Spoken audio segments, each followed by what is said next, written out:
ये कहानी है सुभद्रा की। सुभद्रा गांव में रहती है और उसका बेटा अखिल शहर में। वो वहां एक मल्टीनेशनल कंपनी में जॉब करता है।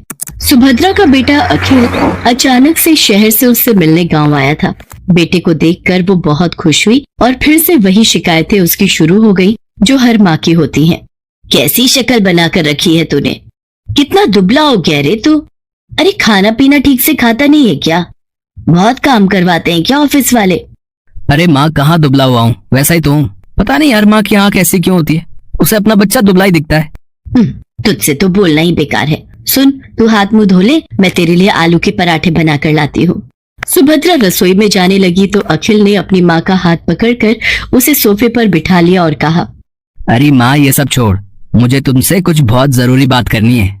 ये सुनकर सुभद्रा की आंखों में चमक आ गई और उसने खुश होकर उससे पूछा, क्या बात करनी है बेटा? शादी के बारे में? तू तैयार है? रुक, मैं तुझे कुछ दिखाती हूँ। सुभद्रा ने सोफे के पास रखे टेबल से कुछ लिफाफे निकाले और उससे लड़कियों की तस्वीर निकालकर अखिल को दिखाने लगी।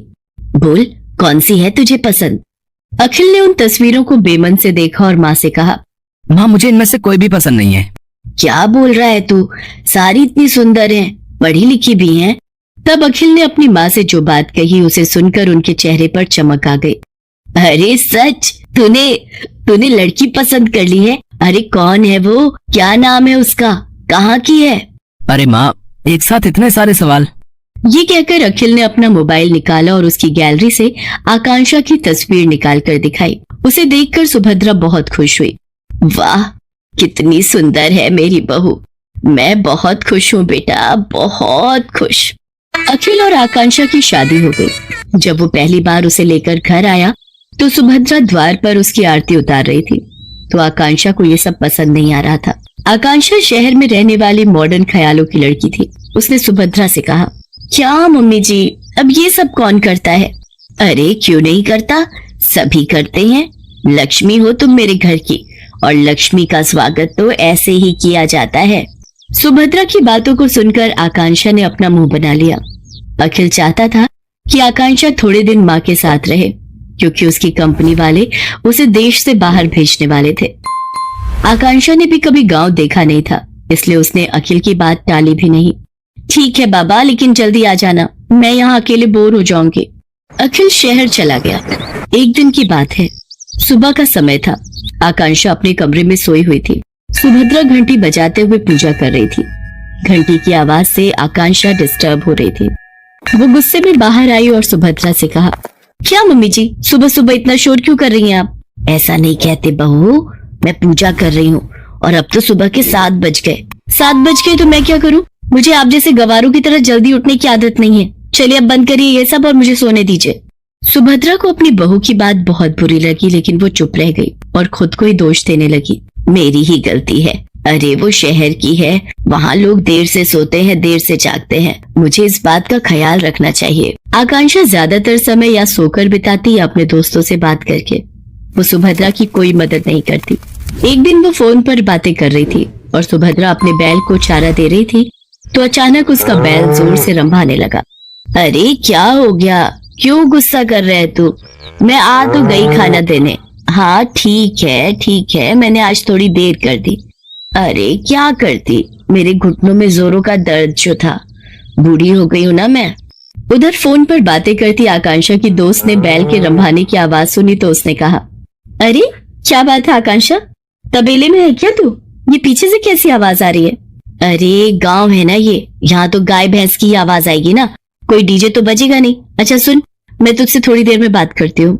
आकांक्षा ने फोन काटा और सीधे सुभद्रा के पास पहुंची। क्या मम्मी जी, आप लोगों को जरा भी तमीज नहीं है क्या? अरे मैं फोन पर बातें कर रही हूँ और आपका ये बैल शोर कर रहा है। अरे मेरी बेइज्जती होती है दोस्तों के सामने, आपको बड़ा मजा आता है ना मुझे तंग करने में। ये तुम कैसी बातें कर रही हो बहू, मैं भला तुम्हें क्यों तंग करूंगी? और जहां तक बात रही इसके रंभाने की, तो इसे भूख लगी थी। अब ये बेचारा हमारी तरह खाना तो मांग नहीं सकता, जानवर है ना। ये जानवर है, आप तो नहीं। कान खोलकर सुन लीजिए, जब मैं अपने दोस्तों से बात करूं तो इसे बाहर ले जाइए, नहीं तो मैं ये घर छोड़कर चली जाऊंगी। अरे नरक बना दिया है मेरा जीवन आप लोगों ने। सुप्रिया फिर से खामोश रह गई। एक दिन जब वो गोबर से घर का आंगन लीप रही थी तो आकांक्षा फिर से नाक बंद करके तमतमाती हुई बाहर आई और गुस्से में सुप्रिया से कहा, क्या है मम्मी जी ये क्या है? पूरे घर में आपने बदबू फैला दी है। बहू गोबर है ये, पता है कितना पवित्र होता है, घर में कीटाणुओं को प्रवेश नहीं करने देता ये। अरे क्यों मेरे पीछे पड़ी हैं आप? नहीं चाहिए मुझे अपने घर में गोबर वोबर, जब मैं चली जाऊंगी तो करते रहना ये सब। बिल्कुल गवारों के बीच में छोड़कर गया ये अखिल। कंपनी वालों ने 2 महीने की ट्रेनिंग और बढ़ा दी उसकी। 2 महीने इस गांव को और झेलना पड़ेगा मुझे। सुप्रिया आकांक्षा की किसी बात का बुरा नहीं मानती, वो उसे बहुत प्यार करती थी। एक दिन की बात है, सुप्रिया ने आकांक्षा से कहा, बहू आज कुछ लोग तुम्हें देखने के लिए आ रहे हैं। वो क्या है ना कि ये लोग शादी में नहीं आ पाए थे। मुझे देखने? अरे मैं क्या कोई नुमाइश की चीज हूँ जो मुझे देखने आ रहे हैं? सुनिए, उन लोगों को मना कर दीजिए, मुझे किसी से नहीं मिलना। आकांक्षा बार बार सुप्रिया का अपमान करती और बार बार उसे जली कटी सुनाती, लेकिन सुप्रिया अपनी बहू को कुछ नहीं कहती। उसे हमेशा यही लगता कि बहू शहर की है, वहां के तौर तरीके अलग होते हैं, उसे वो बदल नहीं सकती। एक बार की बात है, सुप्रिया कुछ दिनों से बहुत बीमार थी। उसका बुखार उतरने का नाम ही नहीं ले रहा था, लेकिन आकांक्षा को इन सब बातों से कोई फर्क नहीं पड़ता था। एक दिन आकांक्षा छत की बाउंड्री के पास खड़ी होकर अपने दोस्तों से बातें करते हुए और अपनी सास की शिकायत करके अभी फोन रखा ही था कि तभी न जाने कैसे उसका पैर फिसल गया और वो छत से नीचे गिर पड़ी। आह! आकांक्षा की आवाज सुनकर सुप्रिया भागी भागी बाहर आई। उसे देखा कि आकांक्षा जमीन पर गिरी तड़प रही है।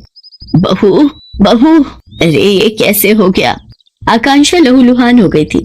गांव में अस्पताल 4 किलोमीटर दूर था। सुप्रिया को समझ नहीं आ रहा था कि वो क्या करे।